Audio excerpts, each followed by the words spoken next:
you who didn't hear, I took a trip to China. And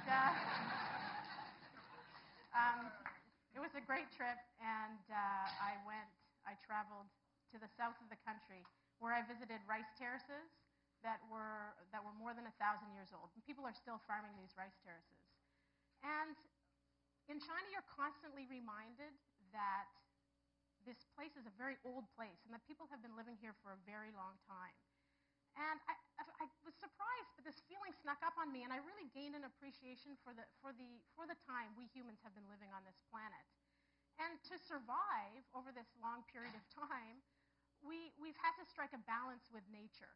Sometimes this can be a tenuous balance, but those rice terraces are an example of that balance that humans can strike. So let me explain. To grow rice, which is a staple in this part of the world, people have harnessed the local ecosystem to work in their favor. So it's a mountain, and people have built rice terraces here. And what happens is the air pushes up the mountain, rain falls on the trees thanks to what's called orographic lift, and the water flows down the mountain towards the river valley below. So what the people did is they built irrigation channels to channel that water into the rice terraces where they grow their rice. And mountain regions are not exactly the best place to decide to farm. If you wanted to be a farmer, you wouldn't choose the side of a mountain to put your farm. And that's because it's a very vulnerable landscape. And if you push the landscape too much, the whole ecology, the ecosystem can collapse. However, by finding this balance, these people have been able to farm the same land for more than 1,000 years. And this made me pause. It made me pause because it made me realize that we don't have balance in our food system today. In fact, our food system stands in stark contrast to this balance because of the environmental destruction. So what do? Let's start with water. These farmers have taken care of and worshipped their water sources and water systems for more than 1,000 years. Well, we've destroyed ours in about 50. About 50 years ago, since then, demand for water has gone up 3 times. What do we use water for? We use water to eat, to wash our clothes, to flush our toilets. But the #1 use of water is agriculture, at about 70% of global water usage. Compare that to industry, which is only 22%. And what this has meant, according to the United Nations, is that our groundwater aquifers are draining. I mean, we're using more than they can replenish. We're using them at a faster rate. We're also polluting this water.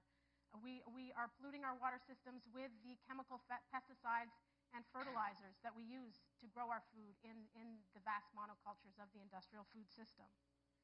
So we're squandering our planet's water. We're also running out of land. We are losing our farmland, and we all know this. We see it in large part because of urbanization. Go anywhere in the world, you'll see the same thing. We're building houses on farmland. We're building factories and industry on farmland as well. And we're doing this so quickly that by 2020, the projected arable land per capita will be only half, even less than half what it was in the 1950s. And so this is why investors and hedge funds and the governments like the government of China are rushing to places like China and to Africa and South America and Asia to buy up farmland really quickly, because it's going to be of increasing value to society. And at the same time, as we've heard today, we're also experiencing peak soil erosion. We are losing our topsoil out of which our food grows. So we're using too much water. We're losing our agricultural lands. And at the same time, our population is growing. I'll just remind you, we're at almost 7 billion. We're getting close there. By 2020, you can add at least another 500 million to that number. Now you add climate change to this, and that's, of course, what the food system is contributing to as well today.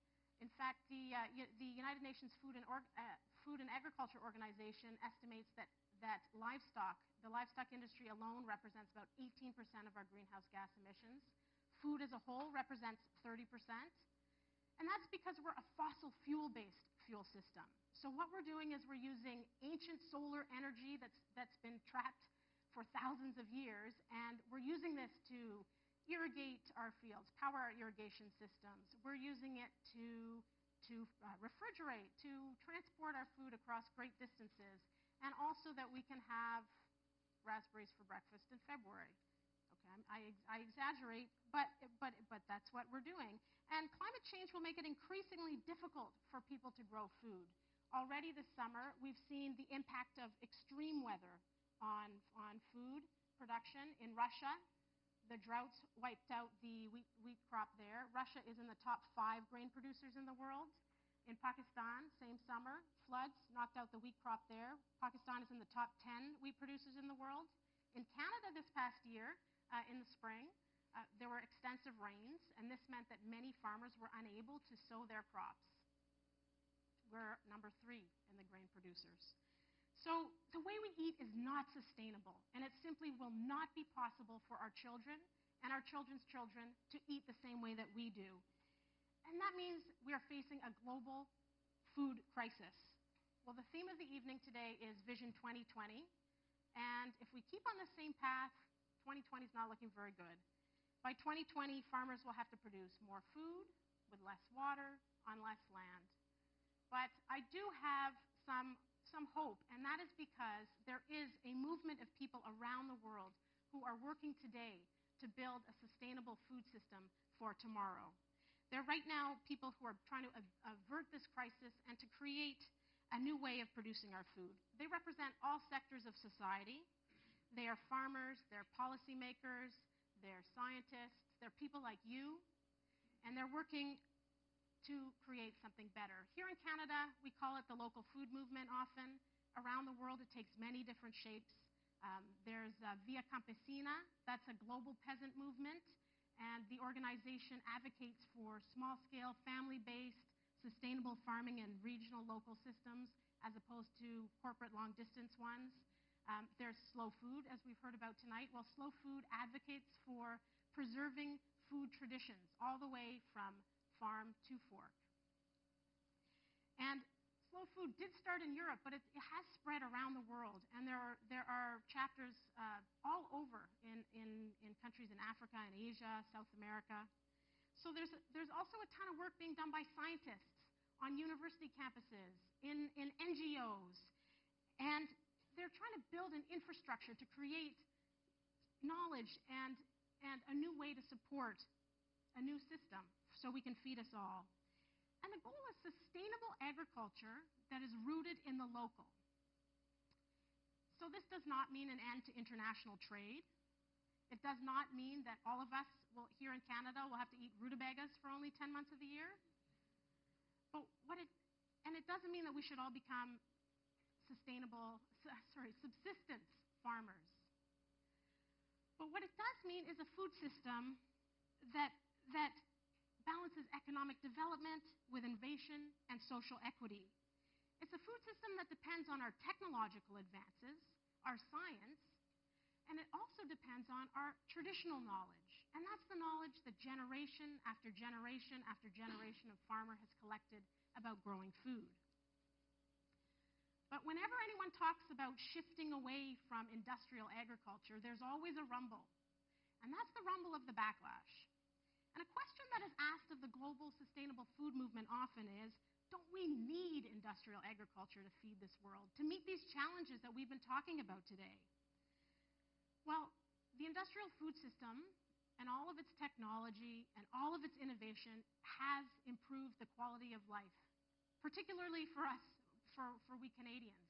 I mean, we have all been freed from the drudgery of subsistence farming that was the reality in Canada for hundreds of years.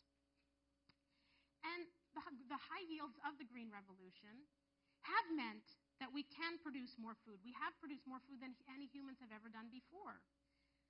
Unfortunately, despite these huge advances, the system has not only failed the planet, but it has failed humans too. The industrial food system has not solved all our problems. All the food that we grow has not meant a reduction in hunger. The Food and Agriculture Organization reports that there was more hunger in this past decade than there was in the 1990s, and this is only going to get worse as food prices rise. Also, at the same time, in many parts of the world, crop yields are beginning to plateau and even drop off. But the question is, can sustainable agriculture provide us with enough food? We don't want people to starve. Well, there are a number of studies that show that organic agriculture can compete with and sometimes even surpass industrial agriculture. A recent study from the University of Michigan estimates that organic agriculture has the potential to produce as much food and possibly more food than is being produced right now in the conventional system. It has the potential to feed the world if we would only give it a try. That's also the results of the findings of a body of research from the International Assessment of Agriculture, Knowledge, Science, and Technology for Development, also known as ISTAD. And the study brought together more than 400 scientists, development workers, academics from about 80 different countries, and they came to study the future of agriculture. The study was funded by the United Nations and the World Bank. It's kind of like the agricultural equivalent of the Intergovernmental Panel on Climate Change, the IPCC.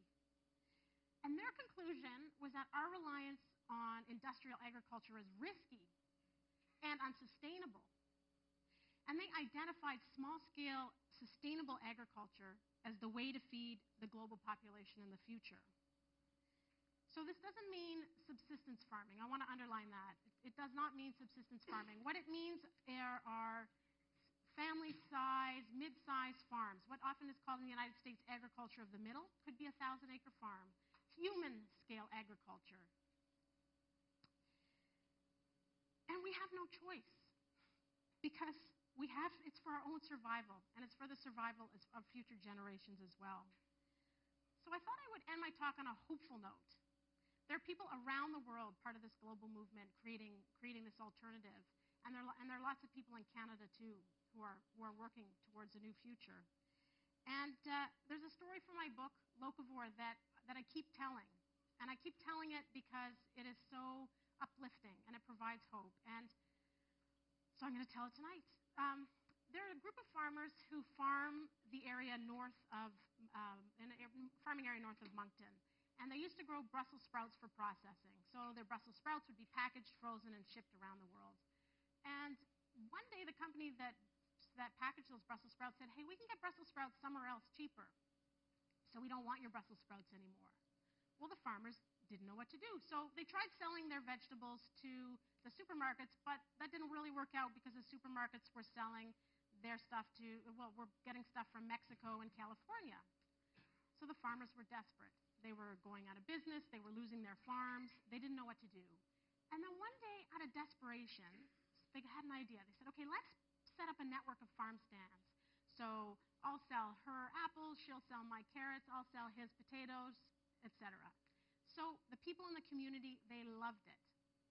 They came out and bought their food. So then the farmers said, okay, let's show them that we're different. Let's prove to the people that what we grow is better. So they created an ecological certification, and they did their best practices. They tested their water.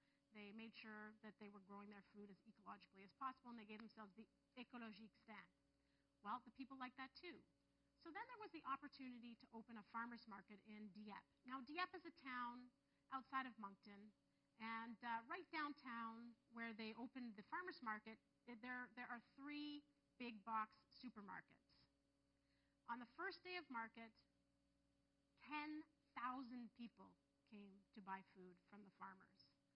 Every weekend since, about 6,000 people turn up to buy food from the farmers. So let's remember back to those Chinese farmers in the rice paddies, in the rice terraces. We know that sustainable farming is possible. So let's take the knowledge, the best practices from those past 1,000 years, and let's mix it with the energy and the knowledge and the innovation that's happening right now in places like New Brunswick. And that is the way we can face the future. Thank you.